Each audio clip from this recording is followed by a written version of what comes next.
नमस्कार दोस्तों, आज मैं आपको एक सेठ की कहानी सुनाने जा रहा हूँ। 58 घड़ी कर्म की और 2 घड़ी धर्म की। ये कहानी कहां से कैसे प्रचलित हुई, इसी के बारे में मैं इस कहानी में आपको बताऊंगा। एक नगर में एक धनवान सेठ रहता था। उसे अपने व्यापार के सिलसिले में बाहर आना जाना पड़ता था। एक बार वो परदेश से लौट रहा था। उसके साथ में बहुत सा धन था, इसलिए धन की सुरक्षा हेतु उसने 4-5 पहरेदार ले लिए।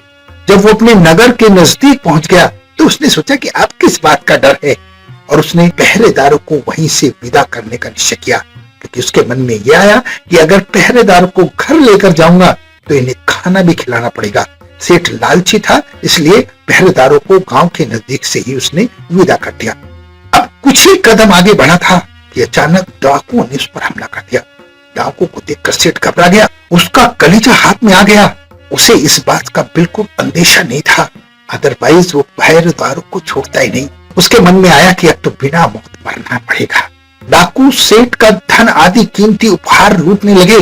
तभी उन डाकुओं में से 2 लोगों ने सेठ को पहचान लिया। वो पहले सेठ की दुकान पर काम कर चुके थे। सेठ भी उन्हें पहचान गया और सेठ ने उसका नाम लेकर बोला, अरे तुम फला फला हो।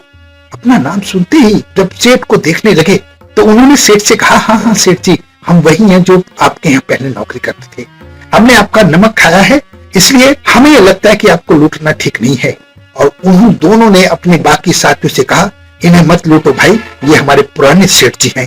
उन दोनों डाकुओं ने सेठ जी से कहा, आप निश्चिंत होकर अपने घर जाइए, आपको कोई हानि नहीं होगी। इस तरह उस सेठ की जान बच गई।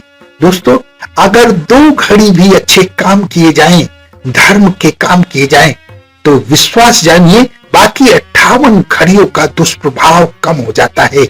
यहीं से ये कहावत प्रचलित हो गई कि 58 घड़ी कर्म की और 2 घड़ी धर्म की। अगर 60 घड़ी में 2 घड़ी भी धर्म के नाम पर आपने निकाल ली तो आपका जीवन में बाल बाका नहीं हो सकता। आपकी 58 घड़ी को भी धर्म की 2 घड़ी पार लगा सकती हैं। इसलिए हमेशा दयावान रहें, अच्छे काम करें। जैसा करेंगे वैसा नतीजा आपके सामने आएगा। अच्छा करेंगे तो अच्छा लौटकर आपके पास आएगा, ये बिल्कुल सच है। इसलिए कुछ भी बुरा कर्म करने से पहले 50 बार सोच लीजिए कि ये अच्छा है या बुरा है। हमेशा याद रखें कि आपकी वजह से कोई दुखी नहीं होना चाहिए, किसी की आंखों में आंसू नहीं आने चाहिए। अगर आप खुशियां दे सकते हो तो यही आपके लिए अच्छा रहता है। अपना बहुत ध्यान रखें, हंसते रहें, मुस्कुराते रहें, खुश रहें। धन्यवाद।